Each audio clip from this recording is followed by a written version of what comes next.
So, can you tell me a little bit about what the homecoming to Scotland is like, and for Ian as his character, like why that was really important for him to get and to finally see his parents again? Sure, sure. I mean, this is a full circle moment for Ian. This is where we first met our young Ian all those years ago, 9 years ago, when he was taken back from Edinburgh to home to be chastised. And I imagine maybe he's feeling like he's going to be chastised a little bit again. He might get a clip around the head from his ma. Why haven't you come home? It's been so long. But I think when Ian steps through that arch of Lallybroch again, they recognize in him a very different man than the one that left. And for him, it's a very emotional return because his father's not well, and there's a lot to be said and be told in a little amount of time. So there's a lot of complicated emotions going on for Ian in this return home to Scotland. But ultimately, I think it's exactly where he needs to be to heal, to move forward, and to get some good advice and probably a really good squeeze because he deserves it. Our boy deserves to be happy. He does, he does. Oh my gosh. Going off of that, what I like about the show is that there's constant character development. So is there something Ian is going to learn, I guess, about himself in part two? Yes, I think Ian is going to learn that his past does not define him, and that it is what his actions that he takes now and the things that he's willing to chase and the compromises that he's willing to make will define who he is continuing forward. Ian has been someone who has, I think, always had a look behind him and has been unable maybe to heal sometimes, or it's taken a long time. So I think he's going to be finding himself in a situation where he feels very complete, and in control. How difficult is young Ian and Rachel's kind of love journey going to be in this arc, and how big of a threat is Mr. Bug? What I can tease about Ian and Rachel is that these are two people who are mad for each other, and I think are on each other's minds 24/7. They share a very spiritual connection because these are two people that come from very different worlds, but there's some sort of common theme. Something brings them together, a magnetism, or maybe it's the fact that they're both kind of rebels. Rachel being a Quaker is she is a very devout Quaker, but she's not always the most Quaker. And Ian, of course, has always kind of forged his own path. So those two connect on that level a lot. But like any young couple, there's going to be compromise, there's going to be vulnerability, there's going to be baggage that needs to be sorted out. So I think that the audience are really going to enjoy seeing these two characters fall in love, and really show a more vulnerable side to each of them. Archbug, however, made a threat, and I think he means to deliver on that threat. Ian takes it very, very seriously.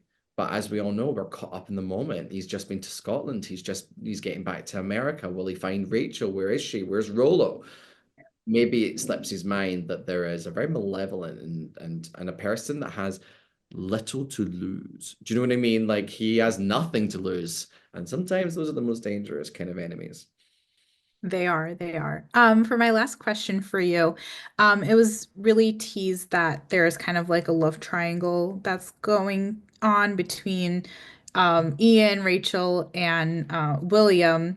But again, we're not going to get into spoilers, but I mean, Ian and Rachel seem like to be on a good path right now. I don't know, is that going to still come into play possibly? I think the audience are going to have to wait to find out, but I mean, I would ask them, who would you choose, the stuck-up English soldier or the sexy Mohawk warrior? Like, come on. I think Ian and Rachel are kind of made for each other, and there's a lot of love that they share between them. I don't know if William's kind of caught on to that quite yet. So I don't know if it's quite a love triangle or maybe just an awkward third wheel. Well, I'm Team Ian, so I loved it. You guys had such great chemistry. Thank you so much. I really appreciate your time today. Well, thank you so much. I appreciate you too. So I don't want to stir up any drama, but John said that Oh, William is sort of like a third wheel in this William, Rachel, Ian thing. He doesn't think it's really a love triangle anymore. What do you have to say about that? I think he's right. I think it's like, they're the two wheels of the bicycle, and William's this like extra training wheel that's like kind of there that no one ever uses. I think they're soulmates, and William is just like it's really tough, right? And I think every young person kind of deals with that at some point in their life where they see someone, they're like, wow, this person is perfect. And it's just not quite meant to be. And William has a lot of growing to do. And I think eventually he'll find love. Let's hope. Let's pray for William. He takes a lot of L's these days, but maybe one day he'll find love. But yeah, no, I think you can't really compete with the connection that those two have. Do you think William is going to realize that quickly, or is it going to take him a while? It's going to be harsh, I think. Yeah. Especially with all that happens with William at that point in his life, like in this 7B season, he has a lot of stuff going on with his identity, and I think maybe that manifests as him. He needs someone to talk to and someone to help him get through that, and that might mean reaching out to Rachel Hunter because he's in a lot of pain, and it's never great to solve your issues by putting it on someone else. So something tells me that's not going to turn out very well for William, but yeah, we'll see what happens.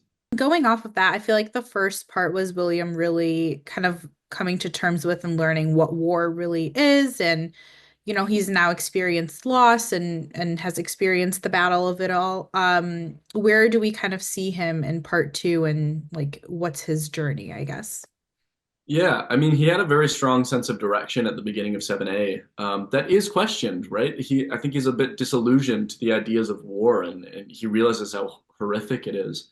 But he still is very much rooted in his identity as a lord and someone who, fights for king and country. And then when we pick back up in 7B, that kind of all falls apart. His entire sense of identity is taken from him. So I think he has less of a sense of direction and less of a clear path in his life. And I think that leads him down some messy roads. There's a lot of chaos that happens, and I think the pain that he has and that he's holding inside of him, he doesn't deal with it in a great way, and people around him get hurt. But I think when he's his best self, he realizes that the people that love him, even if they did lie to him or betray him in his eyes, they still love him unconditionally. Mostly, I think I'm thinking about Lord John Grey and their relationship, and yeah, I think they'll end up in on good terms with each other eventually.